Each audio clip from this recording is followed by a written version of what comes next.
Hello বন্ধুরা, welcome back to my new blog. আশা করি তোমরা সকলে ভালো আছো এবং আমিও খুব ভালো আছি। আজকে আমরা যাচ্ছি পুজো দিতে। আমার হাজব্যান্ড সামনে এগিয়ে যাচ্ছে, এখানে বাবা হচ্ছে আমাদের তাতান সোনাকে নিয়ে দাঁড়িয়ে আছে। আমরা বাস স্ট্যান্ডে সবাই দাঁড়িয়ে আছি কারণ আমরা সপরিবারে যাচ্ছি পুজো দিতে বর্গভীমা মন্দিরে। তোমরা নিশ্চয় অনেকেই জানো বর্গভীমা মন্দিরটাকে। বর্গভীমা মন্দির হচ্ছে আমাদের একটা তীর্থস্থান, যেটাকে বলা হয় সতীপীঠ, মানে মা সতীর দেহের একটি অংশ পড়েছিল এখানে।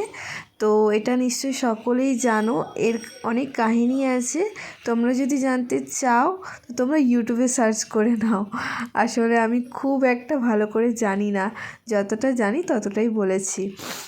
আমাদের সতীপীঠে 51টা সতীপীঠের মধ্যে এই বর্গমা মন্দির একটা। তো আমরা সেখানেই যাচ্ছি পুজো দিতে। আমাদের তাতান সোনা ফার্স্ট টাইম যাচ্ছে, ওর জন্মের পর ও ফার্স্ট টাইম যাচ্ছে, ওকে নিয়ে যাওয়া হচ্ছে। কারণ ও হওয়ার আগে আমরা একবার গিয়েছিলাম, পুজো দিয়ে এসেছি। তো ইচ্ছে ছিল ও হয়ে গেলে আর একবার যাব। তো তাই আমরা সব পরিবারে মিলে আজকে আমরা বর্গভীমা মন্দিরে চলে এসেছি পুজো দিতে। তো এখানে ভোগ খাওয়ানো হয় আর আমরা সবাই ভোগ খেয়ে বাড়ি যাব। ভোগের জন্য আগে থেকে আমার হাজব্যান্ড টিকিট কেটে রেখে দিয়েছিল, তো কোনো অসুবিধা নেই। আর এখানে দেখো চলে এসছে আমাদের তাতান সোনা, আমরা সকলে মিলে চলে এসেছি পুজো দিতে। আর এখানে না অনেক কিছু নিয়ম বদলে গিয়েছে, মানে আগে আলাদা ছিল, এখন অনেক কিছু বদলে গিয়েছে। তো এটা হওয়া স্বাভাবিক, কারণ এখানে মানুষের ভিড় অনেক হয়। আর এখানে দেখো আমরা সবাই ডালি নিয়ে নিয়েছি। আর হচ্ছে পুজো দেওয়ার জন্য প্রথমে পুষ্পাঞ্জলি দেব, তারপর মায়ের পুজো হবে। আর প্রচুর ওই দিন আমরা যে শনিবার গিয়েছিলাম, কিন্তু শনিবার হলেও কি আছে, খুব ভিড় হয়েছিল। আর ওখানে না বিয়েও হয়েছিল, দুটো না একটা বিয়ে হচ্ছিল, আমরা যেই সময় যাই তখন বিয়ে হচ্ছিল। আর এখানে দেখো আমি আমার তাতান সোনাকে নিয়ে দাঁড়িয়ে আছি কখন পুষ্পাঞ্জলি দেব, কারণ ও তো এত লোককে দেখে না, ও জাস্ট সবার দিকে তাকিয়ে আছে, কি ব্যাপার কোথায় চলে এসেছি বুঝতে পারছি না। আর এখানে আমাদের পুষোনাকে দেখো, মানে আমার জায়ের মেয়ে, এই দেখো সে কেমন নম করবে। তাকে বলা হয়েছে যে নম করো, তার মা বলছে নম করো, এই দেখো নম করছে। নারায়ণী নমস্তুতে অভক্তি ভক্তি রে চণ্ডী মুগ্ধ বোধ স্বরূপিণী। সব হয়েছে। এরপর আমরা পুষ্পাঞ্জলি দেব, সবাই লাইনে দাঁড়িয়ে পড়েছি, এখানে অনেক ভিড় হয়েছিল। আর আমাদের পুষ্পাঞ্জলি দেওয়া হয়ে গিয়েছে। এখানে আমাদের সোনা পাপার পাপা তাকে নিয়ে ঘন্টি বাজাবে, মানে সোনা পাপার পাপা তার হাতেই ঘন্টি বাজাবে, কিন্তু হাত তো আর পাচ্ছে না, হচ্ছে না, তাই তার পাপা ঘন্টি বাজিয়ে দিয়েছে। এরপরে দেখো সে হাত তুলছে। আর এখানে আমাদের পুষ্পাঞ্জলি দেওয়া হয়ে গিয়েছে প্রায়। এবার আমরা যাব মায়ের পুজো দিতে।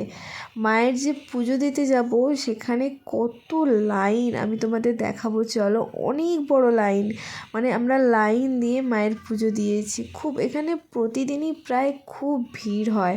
এই দেখো আমরা সবাই লাইনে দাঁড়িয়ে আছি, এখানে বাবা মা দিদি দাদা সকলেই আছে, আমাদের পরিবারের সকলে মিলে দাঁড়িয়ে আছি।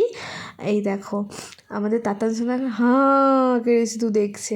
আর ওখানে বাবা আর মা ভাবছে ছবি তুলছি, তারপর বলছি না ছবি তুলছি না, ভিডিও হচ্ছে। আমরা প্রায় অনেক দিন পর পরিবারের সবাই মিলে বেরিয়েছি পুজো দিতে। এখানে আমরা সবাই সত্যি অনেক অনেক এক্সাইটেড, কারণ সপরিবারে মিলে কোথাও বেরোনোর মজাটাই আলাদা, এটা নিশ্চয়ই সকলেই জানে। আর এখানে বর্গমা মন্দির মানে একটা সতীপীঠ, এখানে প্রথম আমরা এখানেই এসেছি সব পরিবারে মিলে পুজোর, মানে তীর্থস্থান বলতে গেলে। তো তোমরা যদি কেউ আসতে চাও এই মন্দিরে, সত্যি খুব খুব উপকার পাবে, মনস্কামনা পূর্ণ হবে, তোমরা যা চাইবে তাই পাবে, যদি সেটা তোমাদের পক্ষে হয়, মানে হিতে হয়, ভগবান অবশ্যই তোমাদের দেবে। তারপর এখানে আমাদের পুষ্পাঞ্জলি দেয়া হয়ে গিয়েছে। এবার আমার হাজব্যান্ড ওখানে ওই যে ঘটগুলো হয়, ঘটগুলো গাছে বেঁধে দিচ্ছে। এখানে নাকি একটা নিয়ম আছে, সকলে বলে যদি তোমার মনে কোনো মনস্কামনা থাকে ওই ঘটের মধ্যে তোমার নাম লিখে তুমি তোমার মনোকামনা বলে ওই ঘটটা গাছের মধ্যে বেঁধে দেবে। সত্যি কথা বলতে আমি মায়ের কাছে যখনই এসেছি আর মাকে যা চেয়েছি মা আমাকে দিয়েছে। মা আমাকে কখনো নিরাশ করেনি। আমার সোনা হওয়ার আগে আমি মায়ের কাছে এসে প্রার্থনা করেছিলাম, মা আমার কোল আলো করে দিও। সত্যি দেখো, 1 বছর যেতে না যেতে মা আমাকে সেই আশীর্বাদটা দিয়েছে। আর তাই আমরা মায়ের কাছে এসেছি।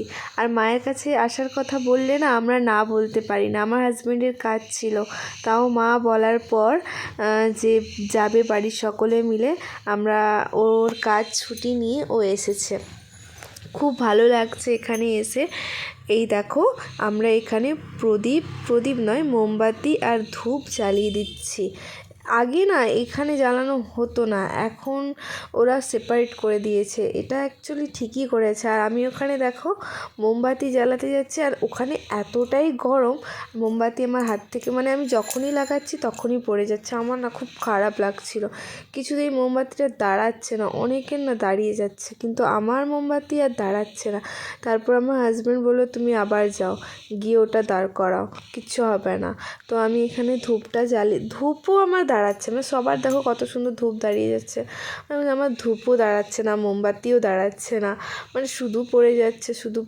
ধূপটা যদিও আমার দাঁড়িয়েছে ওখানে, কিন্তু মোমবাতি শুধু পড়ে যাচ্ছে। আমি ওই গরমের মধ্যে হাত দিয়ে আবার মোমবাতিটা তুলে মোমবাতি দাঁড় করানোর চেষ্টা করেছিলাম, দাঁড়িয়েছিল আবার পড়ে যাচ্ছিল। তখন আমার হাজব্যান্ড বলছে ও ঠিক আছে, ও ওরকম পড়ে যায়, কারণ আমাদের মোমবাতি একটু মোটা ছিল। তো তারপর আমার হাজব্যান্ড গিয়ে মোমবাতি গিয়ে জ্বালায়। ওর মোমবাতি কিন্তু অতটা পড়েনি, কিন্তু কয়েকটা পড়ে গিয়েছিল। তারপরও বলছে না, এবার বুঝতে পারছি যে না, মোমবাতিটা ওখানে থাকার নয়, কারণ সব ওখানে মোমবাতি জ্বালিয়ে এমন হয়ে গেছে, তো মোমবাতি থাকছে না। তো এখানে আমার সোনা পাপা না খিদে পেয়ে গেছে, খিদে ঘুম দুটোই পেয়ে গিয়েছে। মানে বাচ্চাকে নিয়ে এত দূর এসে ট্রাভেল করা মানে অনেকটাই কষ্টের ব্যাপার। কিন্তু আমি বাড়ি থেকে খাবার নিয়ে এসেছিলাম, ওর জন্য খাবার বানিয়ে নিয়ে এসেছিলাম। তা আমরা ভাবলাম পুজো দেওয়ার পর আমরা যখন টিফিন করতে যাব তখন সেখানে বসিয়ে ওকে খাইয়ে দেব। তো এখানে আমার মোমবাতি ধূপ জ্বালিয়ে দেওয়ার পর আমাদের অলমোস্ট এখানে পুজো দেওয়া হয়ে গিয়েছে। এখানে মা বাবা সবাই মিলে মোমবাতি ধূপ জ্বালিয়ে দিচ্ছে। তারপর আমরা ওখানে যেখানে সিঁদুর ঢালে সেখানে গিয়ে সিঁদুর মায়ের ওই যে বলির যে জায়গাটা, ওখানে গিয়ে সিঁদুর দেব। সিঁদুর দেওয়ার পর আমরা টিফিন করতে চলে যাব। আমরা যখন যাই তখন শীত ছিল, আর দেখো এত সুন্দর রোদ দিয়েছে, আর শীতটাও অত লাগেনি। আমি না শীতের অনেক পোশাক নিয়ে চলে গিয়েছিলাম, মানে শীতের সোয়েটার, ওর সোয়েটার, আমার চাদর, বাচ্চা তো নিতেই হবে।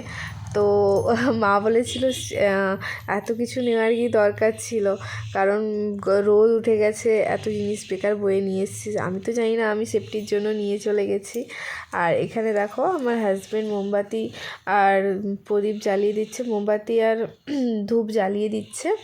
এরপর আমরা বেরোবো। আর ও দেখো, ও যে কাজটা করে না খুব মন দিয়ে করে, অনেক দেরি হয় কিন্তু মন দিয়েই করে। এবার আমরা চলে এসেছি টিফিন করতে।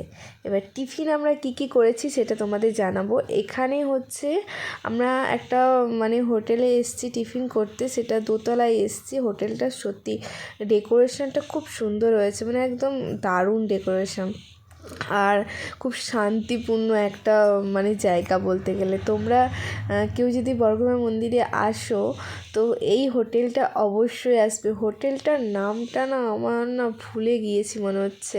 হোটেলটার নামটা কী ছিল ফ্যান্টাস্টিক না কি একটা হোটেল ছিল। ঠিক আছে, আমি পরে বলে দেবো তোমাদের। লুচি খাবি? ঘুরতে যাবি?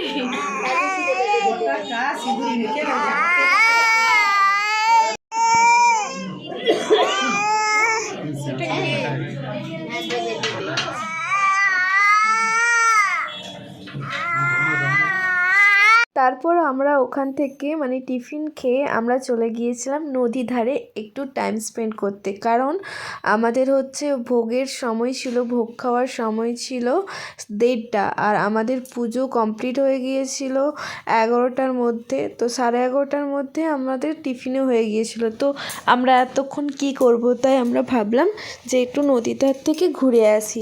তাই নদী ধারে গিয়ে ঘুরতে চলে গিয়েছি। আর এখানেই দেখো পুরো ভাটা পড়ে গিয়েছে, আর আমাদের তাতান সোনা তাকে ছেড়ে দিতে না, সে হামাগুড়ি দিয়ে গোটা মাঠ ঘুরে বেড়াচ্ছে, মানে সে কোলে থাকবেই না একদম। আর এখানে আমি বসে আছি আমার সোনা পাপাকে নিয়ে, আর কি ভালো লাগছিল সত্যি কথা বলতে। খিদে তো প্রচুর পেয়ে গেছিলো, খেয়ে টেয়ে এসে পেট ভার হয়ে গেছে। আমি কি করেছি, নিচে বসে গিয়েছি মাঠের মধ্যে। আর আমাদের সোনা পাপা তো একদমই কথা শুনছে না, সে এদিক ওদিক ঘুরে বেড়াচ্ছে, তাকে ডাকছি সে পালিয়ে যাচ্ছে। তো আমাদের সব কিছু কমপ্লিট হয়ে গেছে, এবার আমরা যাচ্ছি বাড়ি। তো আজকের জন্য এতটা। তো আশা করি তোমাদের ভিডিওটা ভালো লেগেছে, আর কেমন হয়েছে আমাকে অবশ্যই জানাবে কমেন্ট করে। তো টাটা, বাই বাই, ভালো থেকো সবাই।